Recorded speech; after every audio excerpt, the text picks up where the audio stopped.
Pregnancy में bleeding शुरू हो गई और बच्चे के पीछे खून का जमाव है। अब माँ को चिंता सता रही है कि ये ठीक होगा या नहीं, बच्चा सेफ रहेगा या नहीं। बहुत कॉमन सिचुएशन है अर्ली प्रेगनेंसी ब्लीडिंग में।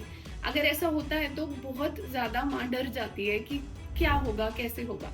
ऐसे पेशेंट से डेली बेसिस पे मैं एनकाउंटर करती हूँ, उनके डर का मुझे एहसास है, इसलिए मैं आज ये वीडियो लेकर आई हूँ। बहुत ही to the point cut short video रहेगी।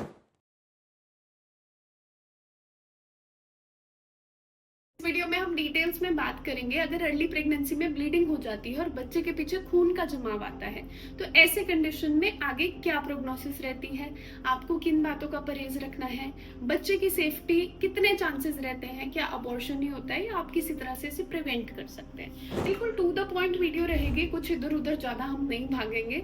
सबसे पहले बिना देरी के बात कर लेते हैं कि बच्चे के पीछे खून का जमाव या फिर थक्का जमना, हिमेटोमा बनना, इसे ये क्या होता है एग्जैक्टली।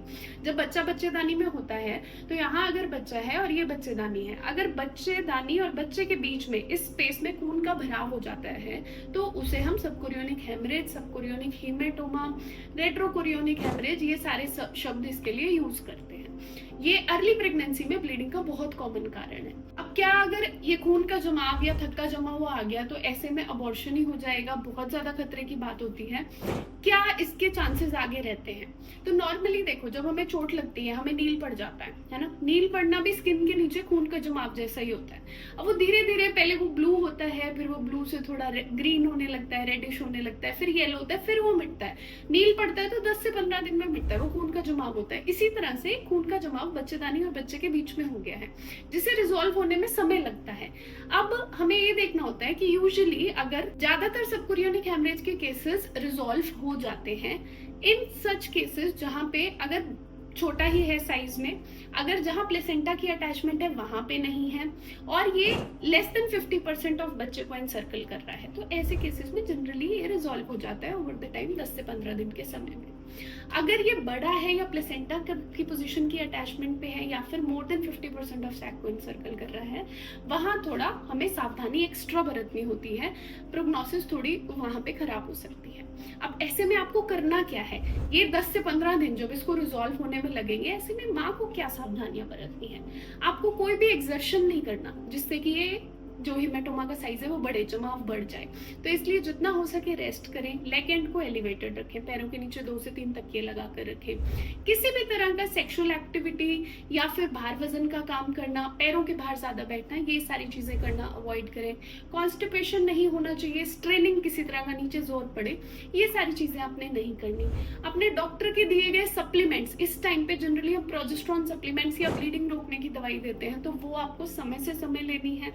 अगर ज्यादा बड़ा हिमेटोमा का साइज है तो कई बार हम पेशेंट को एडमिट होने की भी सलाह देते हैं, तो वो आपको अकॉर्डिंगली फॉलो करनी है, इस चीज को इग्नोर नहीं करना। सबसे इंपॉर्टेंट चीज, अगर आपको लाल रंग की ब्लीडिंग हो रही है, बड़े बड़े थक्के आ रहे हैं, क्लॉट्स आ रहे हैं, तुरंत डॉक्टर के पास जाना है, कभी इस चीज को इग्नोर नहीं करना है। ओवर द टाइम 15 से 20 दिन के गैप पे जनरली सोनोग्राफी आपको जरूर करानी है, रिजॉल्व हुआ है नहीं, कहीं साइज में बढ़ तो नहीं रहा।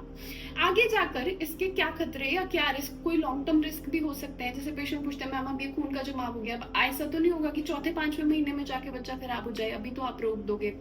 तो जनरली ऐसा नहीं होता, बट अर्ली प्रेगनेंसी ब्लीडिंग या सबकोरियोनिक हेमरेज के केसेस में प्रीटर्म लेबर का रिस्क थोड़ा नॉर्मल से ज्यादा हो जाता है। तो usually patient 9 month starting, 8 month ending में चांसेस रहते हैं डिलीवर करने के, but this does not happen in 100% of the cases. तो it's just that follow all the precautions. जरूरी नहीं जो सारे मैंने प्रिकॉशंस बताए वो ध्यान रखो, किसी भी तरह का सफर वगैरह नहीं करो। जरूरी नहीं कि ये 100% अबॉर्शन ही होगा, मोस्ट ऑफ द केसेस में जो मैंने फेवरेबल फैक्टर्स बताए वहां ये रिजॉल्व कर जाता है।